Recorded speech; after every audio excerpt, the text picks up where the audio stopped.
7 banned World War II battlefield gear items that meant death if you were caught. When it came to World War II, not all weapons and gear were meant to be seen. Some were so secret, so controversial that being caught with them didn't just mean imprisonment, it could mean instant execution. These weren't the flashy tanks or uniform medals we see in museums. They were the hidden tools, the quiet killers, the deceptive disguises, the forbidden gadgets that soldiers carried knowing full well, if the enemy found them, they were as good as dead. Before we dive into the shadows of these banned battlefield relics, make sure to subscribe, because the stories we tell here are the ones history tried to erase. Now let's uncover 7 banned World War II battlefield gear items that meant death if you were caught. Perhaps the most infamous item of all, the tiny cyanide capsule, often hidden inside a false tooth, a pen, or even a coat button. It was the ultimate forbidden item of espionage. Intelligence officers and undercover agents carried them when infiltrating enemy lines. If captured, they were expected to end their own lives rather than risk revealing classified information. German, British, Soviet, and American agencies all issued some variation of the poison pill, but if a soldier, not a spy, was found with one, the assumption was clear: espionage. Under both German and Soviet military law, that meant execution on the spot. No questions, no trial. Just the crack of a pistol, because the capsule meant you were never meant to talk.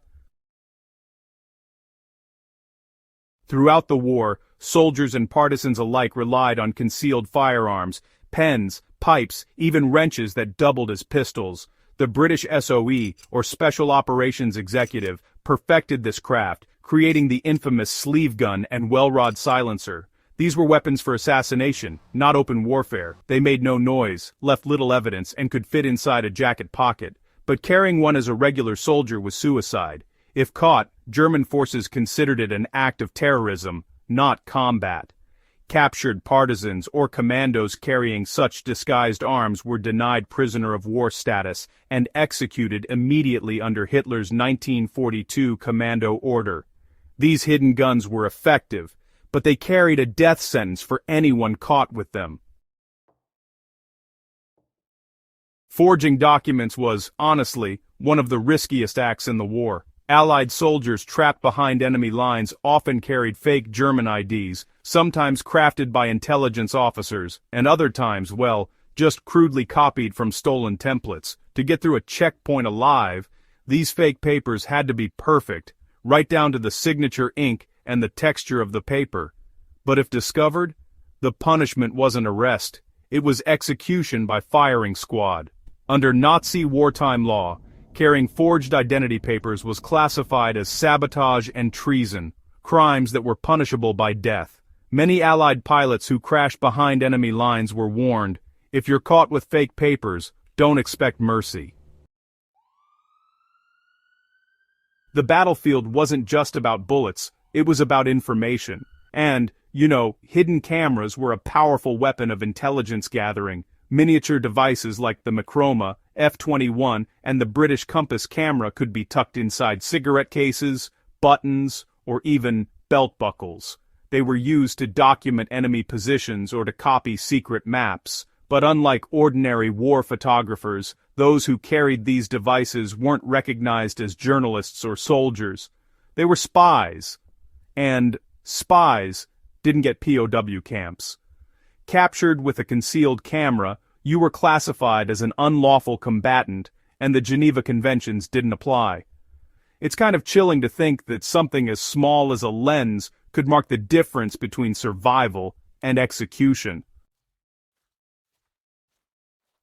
Disguising oneself in the enemy's uniform was an old trick, and a dangerous one. Both sides used it for deception operations, infiltrating lines, redirecting convoys, or sabotaging communication. German soldiers dressed as Americans during the Battle of the Bulge, while Allied commandos occasionally wore captured Wehrmacht coats to blend in during raids.